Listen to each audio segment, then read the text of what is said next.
e eu diria que esse é um ponto estrutural até do Brasil. Um dos erros que eu mais vejo, de cada 10 famílias, 8 cometem esse erro.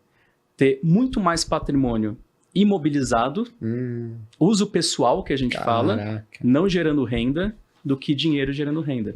Isso gerou, inclusive, bastante discussão nas redes sociais lá e no outro episódio que a gente gravou. Por quê? Nessa fase de vida, a gente tem que ter o patrimônio que gere renda. Pode ser dinheiro, pode ser imóveis, se eles estiverem alugados. Só que a grande parte dos brasileiros, né, que tem um apego ao imóvel próprio, ele chega nessa fase com carro e chega com aquela casa, inclusive, que custou barato mesmo. Né? Eu dou o exemplo da minha mãe. Comprou uma casa, treinou também, né? Mas criou toda a família lá. É uma casa grande, né? Aí os filhos vão saindo de casa. Aí, de repente, aquela casa fica muito grande. Só que a pessoa não sai de lá. Mesmo que a casa saiu, sei lá, de 200 para 2 milhões, o valor dela, mas ela está morando na casa. Ela não gera renda, inclusive é custo. Né? Então, e o brasileiro, ele não consegue enxergar isso, reduzir, né, por exemplo, o imóvel para poder ter recursos disponíveis para gerar renda. Então, até um exemplo que eu dou é o seguinte, se você tem... É melhor você ter uma casa própria, vamos dizer assim, de hoje, falando em dia de hoje, é melhor você ter uma casa própria de 1,5 milhão e R$0 investido, 0 na conta, 0 na corretora, 0 investido, você não tem nenhum dinheiro na conta, mas você tem uma casa própria de 1,5 milhão, ou você ter 1,5 milhão alocado, né, gerando renda, o máximo que puder, com o menor risco possível, obviamente, né, então nessa curva, e você morar de aluguel.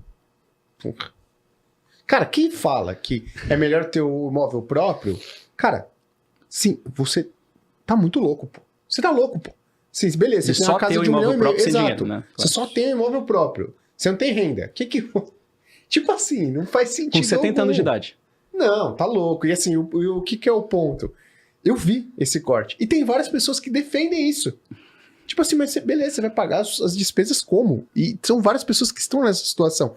E elas têm dificuldade de desapegar porque elas acreditam, mas aí eu não vou ter um imóvel próprio. Exato, né? Não, mas a questão, às vezes, não é nem você ficar sem o imóvel. É você simplesmente ir para um outro que reflita esse seu momento de vida. Exato. Você não precisa mais da casa de 300 metros quadrados. Exatamente. Se uma casa de 80, 70 metros quadrados vai ser mais do que suficiente para você. E aí, a minha percepção, lidando com esse público, conversando, live, essas coisas, e vem assim, alguns elementos, inclusive geracionais. É que algumas pessoas interpretam este movimento como um fracasso. Porque eu tô regredindo. Por isso que é social, exatamente. Ela acha que ela tá regredindo. Porque ela tá saindo de uma casa que tem 300 metros quadrados, 250 metros quadrados, indo para uma outra de 70, 80. E essa é uma questão cultural nossa, e que no final tem a ver com o que a gente comenta sobre o papel de um planejador financeiro. O planejador financeiro vai mostrar para a pessoa que não tem nem como manter a casa, por mais que a pessoa argumente, mas essa casa de 1,5 milhão, daqui a alguns anos vai valer 3, 4. Mas não importa valer até lá. E se valer, você vai vender ela. Né? Você vai alugar ela. Então, essa questão do meu termo, né? Obviamente, o ideal, né? O que todo mundo quer, eu quero também. Eu quero ter casa própria, eu quero ter dinheiro. Sim. Mas se eu não fiz o meu dever de casa nos últimos ciclos de 15 anos, eu tive 40 e poucos anos, 45 anos para fazer isso. Se eu não conseguir fazer isso, eu vou ter que fazer algumas escolhas. Lembrando, aquele seu ponto, se eu já estou nessa situação, o que eu faço agora?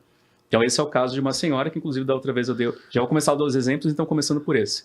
E esse é o exemplo de uma senhora, é um caso real.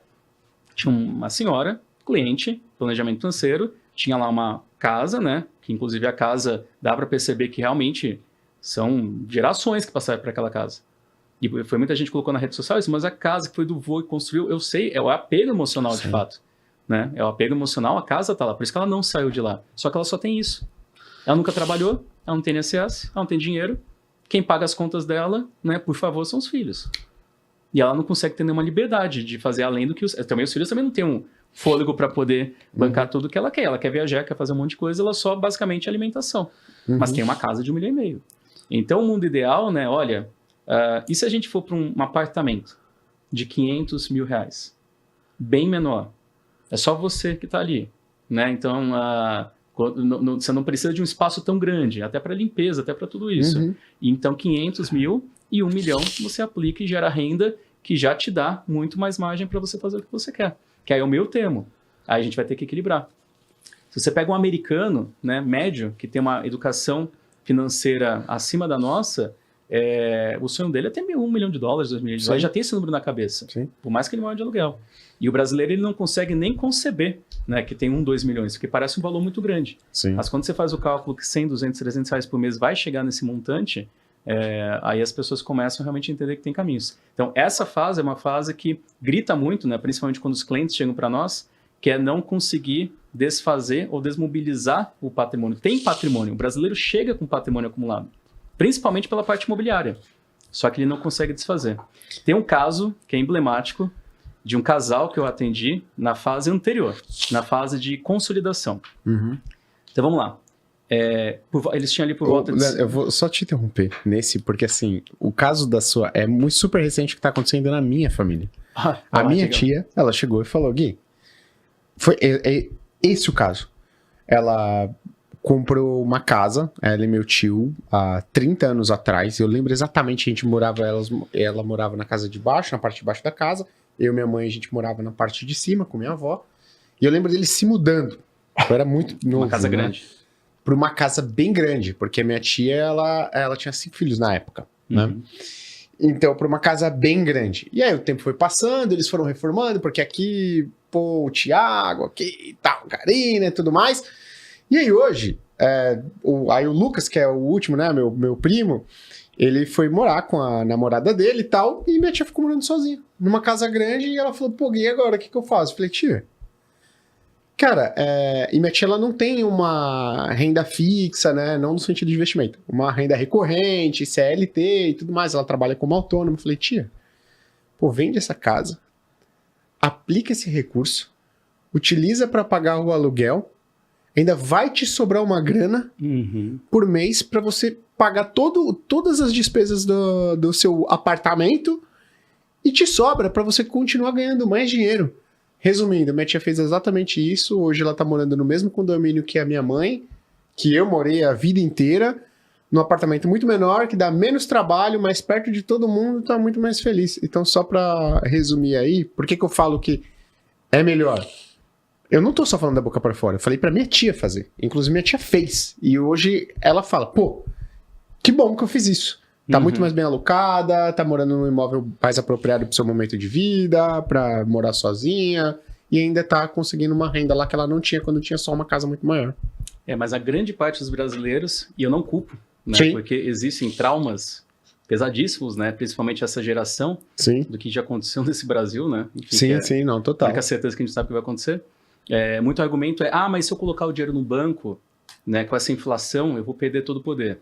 Porque esquece que existem instrumentos, justamente, títulos, que você já garante uma taxa realmente ali, enfim, né, acima da inflação. Bem reduzido, acima da inflação. Outra questão também, mas e se o governo pegar? E se o governo pegar? Eu já vivi isso anteriormente com o Plano Collor, né? Então, com o Collor. Então, a gente tem alguns traumas que as pessoas entendem que o tangível é aquele tijolo que está ali onde ela mora. Né? E também tem a questão da conveniência. Morar de aluguel, por exemplo, no caso. Pô, vou morar de aluguel, mas a casa não é minha. Aí entra, então vamos comprar um apartamento, uma casa menor, mas mais compatível com o seu momento. Então, essas discussões, inclusive por isso que um planejador financeiro, assim como um médico, vai entrar e vai dar todo o diagnóstico e o prognóstico. São esses cenários. O que faz mais sentido? Né? Então, são os caminhos possíveis. Tem vários caminhos possíveis.